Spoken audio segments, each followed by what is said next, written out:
Hi friends, this is Shomojit Bonik and welcome to another new video from my channel Biomed Kit with Bonik. So guys, बहुत सारे students ने मुझसे request किया था कि भैया मॉपअप के ऊपर एक वीडियो बनाइए एंड मॉपअप में रजिस्ट्रेशन, एनरोलमेंट, फीस पेमेंट ये क्या फिर से करना पड़ेगा या नहीं करना पड़ेगा, इसके ऊपर भी एक वीडियो बनाइए। मॉपअप में चॉइस फिलिंग कैसा करना पड़ेगा ये भी हमें बता दीजिए। तो इस वीडियो में हम लोग एक्सक्लूसिवली डिस्कस करेंगे मॉपअप राउंड के ऊपर एंड मॉपअप जनरली कैसे होता है इसके ऊपर, ठीक है। तो चलिए guys, without any further introduction let's roll our intro. तो जनरली क्या होता है मॉपअप, इसका मीनिंग क्या होता है, ठीक है। पहले हम सभी लोग जानते हैं राउंड 1 काउंसलिंग होता है, ये हो गया हमारा राउंड 1 काउंसलिंग। इसके बाद होता है राउंड 2 काउंसलिंग एंड राउंड 2 के बाद होता है मॉपअप, ठीक है। मॉपअप यहां पर पिछले बहुत सारे वीडियोस में मैंने ऑलरेडी आपको बता दिया था, राउंड 1 काउंसलिंग जो होता है, ठीक है, वो 85% कोटा में होता है। स्टेट का 85% कोटा में राउंड 1 काउंसलिंग होता है, ठीक है। तो राउंड 1 के बाद जो जो सीट्स बच जाते हैं वो चले जाते हैं राउंड 2 में एंड यहां पर ऑल इंडिया राउंड 1 का जो एक्सेस सीट होते हैं वो भी ट्रांसफर हो जाता है राउंड 2 में, ठीक है। एंड राउंड 2 में जो सीट्स बचे कुचे रहते हैं वो चले जाते हैं मॉपअप में, ठीक है। मॉपअप राउंड में वो चले जाते हैं एंड यहां पर भी ऑल इंडिया मॉपअप से, ठीक है, ऑल इंडिया मॉपअप से जो सीट्स बचे हुए रहते हैं वो स्टेट के मॉपअप में इंक्लूड हो जाते हैं, ठीक है। यहां पर ये एक स्कीम आप लोग देख सकते हो, जनरली यही फॉलो होता है।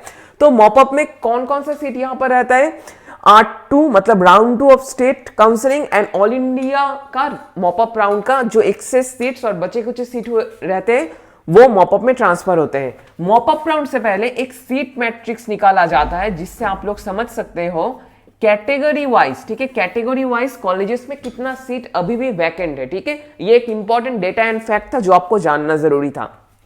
इसके बाद हम लोग आते हैं फर्स्ट जो पॉइंट होता है रजिस्ट्रेशन एंड एनरोलमेंट। मेरे पास जो wbmcc.nic.in ने जो रिसेंट नोटिस दिया था उस नोटिस का एक कॉपी भी है। यहां पर बहुत सारे स्टूडेंट्स का क्वेश्चन था कि भैया अगर हमारा राउंड 2 में सिलेक्शन हो गया है एंड हमारा राउंड 2 में अपग्रेडेशन नहीं हुआ है, पॉइंट को याद रखना, इस बात को समझो, वीडियो को अंत तक देखना क्योंकि half knowledge is more dangerous than full knowledge, ठीक है। राउंड 2 में हमारा सिलेक्शन हो गया है लेकिन हमारा राउंड 2 में कोई अपग्रेडेशन नहीं हुआ है, तो हमें क्या फिर से रजिस्ट्रेशन करना पड़ेगा?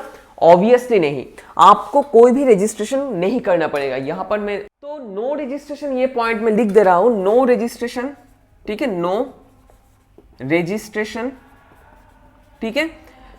किन के लिए न्यू रजिस्ट्रेशन नहीं होगा? फर्स्ट राउंड 1 में सिलेक्शन हुआ था, ठीक है, सिलेक्शन हुआ था, लेकिन क्या होता, राउंड 1 में सिलेक्शन होने के बाद भी, ठीक है, राउंड 1 में सिलेक्शन होने के बाद भी नो अपग्रेडेशन, ठीक है, नहीं हुआ था राउंड 2 में। सेकेंड, किनका मॉपअप राउंड में न्यू रजिस्ट्रेशन नहीं करना पड़ेगा?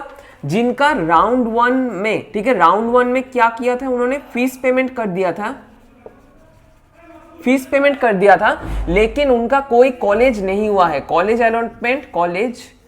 अलॉटमेंट नहीं हुआ था, ठीक है, वो मॉपअप में पार्टिसिपेट कर सकते हैं और उनका कोई न्यू रजिस्ट्रेशन, न्यू एनरोलमेंट नहीं करना पड़ेगा, ठीक है। थर्ड वन, ठीक है, जो लोग राउंड 2 में सिलेक्टेड हुए थे एंड मॉपअप के लिए उन्होंने यस किया था, उनका फिर से न्यू रजिस्ट्रेशन और न्यू एनरोलमेंट नहीं करना पड़ेगा। लेकिन इनके अलावा जिन्होंने राउंड 1 में और राउंड 2 में, ठीक है, राउंड 2 में रजिस्ट्रेशन नहीं किया था और उन्होंने फीस पेमेंट भी नहीं किया था, जो जनरली WBMCC लेता है वो फीस पेमेंट भी नहीं किया था, उनका मॉपअप राउंड से पहले ये new registration and new enrolment ये होगा। ये पॉइंट को याद रखना, ठीक है। बहुत सारे स्टूडेंट्स का यही क्वेश्चन था। आई थिंक आप लोग समझ चुके हो किनका न्यू रजिस्ट्रेशन होगा एंड किनका नहीं होगा। आप लोग अगर राउंड 1 में ऑलरेडी अलॉटमेंट ले चुके हो और राउंड 1 में आपका कोई मेडिकल कॉलेज आ चुका है, राउंड 2 में भी आ चुका है, तो आपको न्यू एनरोलमेंट नहीं करना पड़ेगा। तो यहां पर और एक इंपॉर्टेंट फैक्ट मैं आपको बताना चाहता हूं, दैट इज कि आप सभी लोग जानते हो जनरली बहुत सारे स्टूडेंट्स का क्या होता है, उन्होंने फर्स्ट राउंड में ही रजिस्ट्रेशन कर लिया था लेकिन कोई भी मेडिकल कॉलेज अलॉटमेंट नहीं हुआ था, ठीक है, अलॉटमेंट, ठीक है, नन, ठीक है, लेकिन उन्होंने राउंड 1 में ही रजिस्ट्रेशन, ठीक है, रजिस्ट्रेशन एंड फीस पेमेंट ये कर दिया था। तो जनरली उनको क्या करना पड़ेगा, उनको WBMCC, ठीक है, WBMCC.nic.in में जाकर एक ऑप्शन अवेलेबल होगा किस टाइम के अंदर, यहां पर टाइम पीरियड भी बता दे रहा हूं, ठीक है, यहां पर आप लोग देख ही सकते होंगे, यहां पर मैं टाइम पीरियड भी बता रहा हूं आप लोगों को, 10 AM ऑफ 21/12/2022, कितना टाइम तक, 2 PM 2020 इस में जाकर, मतलब ये वेबसाइट में जाकर इस टाइम के अंदर क्या करना पड़ेगा, यहां पर एक ऑप्शन दिया जाएगा, वहां पर आपको ऑप्ट फॉर सेंट्रलाइज्ड मॉपअप, ठीक है, ये जो ऑप्शन आएगा यहां पर सिलेक्ट करना पड़ेगा, ठीक है। तो इस तरह से आप लोग एनरोलमेंट कर लोगे क्या, मॉपअप राउंड में, अगर आपने राउंड 1 में ही रजिस्ट्रेशन एंड फीस पेमेंट कर दिया है, ठीक है। तो इसके बाद चलिए देख लेते हैं जनरली सीट मैट्रिक्स कैसा होता है मॉपअप का। और एक इंपॉर्टेंट फैक्ट, यहां पर बहुत सारे स्टूडेंट्स का क्वेश्चन था कि भैया कौन लोग मॉपअप में पार्टिसिपेट नहीं कर सकते। तो जनरली राउंड 1 में आपको, आई थिंक जब आप लोग एडमिशन ले रहे थे कोई एक पर्टिकुलर मेडिकल कॉलेज में, आपको ये पूछा गया था कि भैया आप लोग क्या मॉपअप में जाना चाहते हो और पार्टिसिपेट करना चाहते हो, येस और नो। ये विलिंगनेस, अगर आपने वहां पर येस किया है तो आप लोग मॉपअप में पार्टिसिपेट कर सकते हो, एंड अगर आपने नो किया है तो मॉपअप में पार्टिसिपेट नहीं कर सकते हो। सेम चीज होगा राउंड 2 में। राउंड 2 में अगर आप लोग ये विलिंगनेस में येस किया है तो आप लोग सिर्फ और सिर्फ तभी मॉपअप में पार्टिसिपेट कर सकते हो, अगर आपने नहीं किया तो मॉपअप में पार्टिसिपेट नहीं कर सकते हो। इसके बाद चलिए देख लेते हैं, यहां पर तो हमारा हो गया रजिस्ट्रेशन एंड एनरोलमेंट, एंड उसके बाद मॉपअप प्रोसीड्योर कैसे होता है, ठीक है। तो चलिए वो भी हम लोग देख लेते हैं, ठीक है। इसके बाद हम लोग आते हैं सीट मैट्रिक्स रिलीज में। रजिस्ट्रेशन एनरोलमेंट हो गया न्यू कैंडिडेट्स का, इसके बाद रिलीज होता है सीट मैट्रिक्स, जो स्कीम मैंने थोड़ी देर पहले आपको बताया था, यहां पर देख सकते हो आप लोग। इस स्कीम के वाइज सीट मैट्रिक्स रिलीज होता है, कौन सा मेडिकल कॉलेज में कितना सीट अभी भी बाकी है। तो यहां पर एक इंपॉर्टेंट फैक्ट, जनरली बहुत सारे स्टूडेंट्स पूछते हैं कि पीसी मतलब फिजिकली चैलेंज्ड कोई एक पर्टिकुलर कैटेगरी फिजिकली चैलेंज्ड कोई एक सीट उस पर्टिकुलर कैटेगरी के सीट में, ठीक है, कन्वर्ट हो जाता है। ये एक इंपॉर्टेंट फैक्ट एंड डेटा है जो आपको जानना जरूरी है, ठीक है। ये तो हो गया सीट मैट्रिक्स रिलीज। इसके बाद आते हैं प्रोसीड्योर में, ठीक है, प्रोसीड्योर, ठीक है, जो सुनने के बाद आप लोग थोड़ा सा निराश भी हो सकते हो, ठीक है। मैंने भी मॉपअप में पार्टिसिपेट किया था, मैंने गया भी था मॉपअप जहां पर हो रहा था। जनरली क्या होता है, मैंने ऑलरेडी बहुत सारे साल ही देखा है एक चीज, जनरल कैटेगरी में generally all over West Bengal 3 to 4 seats बाकी रहते हैं और बचे हुए रहते हैं। एससी कैटेगरी में maximum to maximum 6 to 7 seats बचे हुए रहते हैं। एसटी में 2 to 3 सीट्स बचे हुए रहते हैं। इस तरह से आपको एक मैट्रिक्स प्रोवाइड किया जाएगा सीट मैट्रिक्स में, ठीक है, एक शीट के अंदर ही वो प्रोवाइडेड होगा। तो आपको क्या करना पड़ेगा, आप कोई एक डेस्टिनेशन होगा जहां पर मॉपअप कॉन्डक्ट होगा, ठीक है। जनरली पिछले साल जो हुआ था एमसी के मेडिकल कॉलेज कोलकाता में ये मॉपअप राउंड हुआ था। जनरली बहुत स्टूडेंट्स आए थे वहां पर, आप लोग सोच भी नहीं सकते हो, लगभग 5 to 6,000 all over the West Bengal students वहां पर गैदर्ड हुए थे। क्या होता था, यहां पर एक रूम में, एक हॉल रूम में मॉपअप होता है जहां पर एक चार्ट टंगा हुआ होता है और प्रोजेक्टर में दिखाया जाता है कौन सा मेडिकल कॉलेज में कितना सीट्स बाकी है। तो आप लोग, मैं सोच रहा हूं जनरल में कोई एक मेडिकल कॉलेज में आप एकदम लास्ट में, ठीक है, एकदम लास्ट मालदा मेडिकल कॉलेज में और डायमंड हार्बर में कोई एक सीट बचा हुआ है, ठीक है, ये सपोज मैं गेस कर रहा हूं।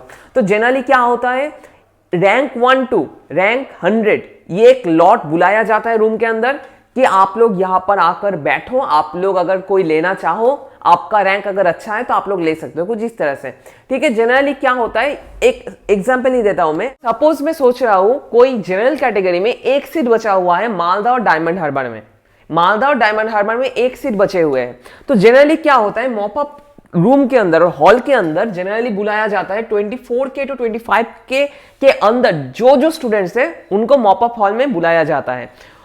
अगर जनरली क्या होता है, अगर मैं सोच रहा हूं एक सीट यहां पर वैकेंट है एंड 24K to 25K के अंदर लगभग मैं सोच रहा हूं मिनिमम 50 स्टूडेंट्स वहां पर प्रेजेंट है, 50 स्टूडेंट्स वहां पर प्रेजेंट है जिनका स्कोर एंड रैंक में यहां पर आपको बता रहा हूं। 50 स्टूडेंट्स के अंदर किसी एक का रैंक है 24,500, किसी एक का है 24,750। इस तरह से बहुत सारे स्टूडेंट्स, 50 स्टूडेंट्स प्रेजेंट है। एंड इनमें से जिसका लोएस्ट रैंक है, मतलब जिसका रैंक लगभग आप लोग सोच सकते हो 24,001 ये है, वो ही इस सीट को परस्यू कर सकेगा। एंड उस टाइम पे जनरल कैटेगरी का जो मॉपअप का सीट वो एंटायर फिल हो जाएगा एंड मॉपअप वहां पर खत्म हो जाएगा। बाकी जो स्टूडेंट्स वहां पर थे 6 to 7,000, 8,000 जो स्टूडेंट्स प्रेजेंट थे उनमें से जो जनरल था वो मॉपअप में पार्टिसिपेट नहीं कर सकेंगे एंड मॉपअप वहां पर ही क्लोज हो जाएगा।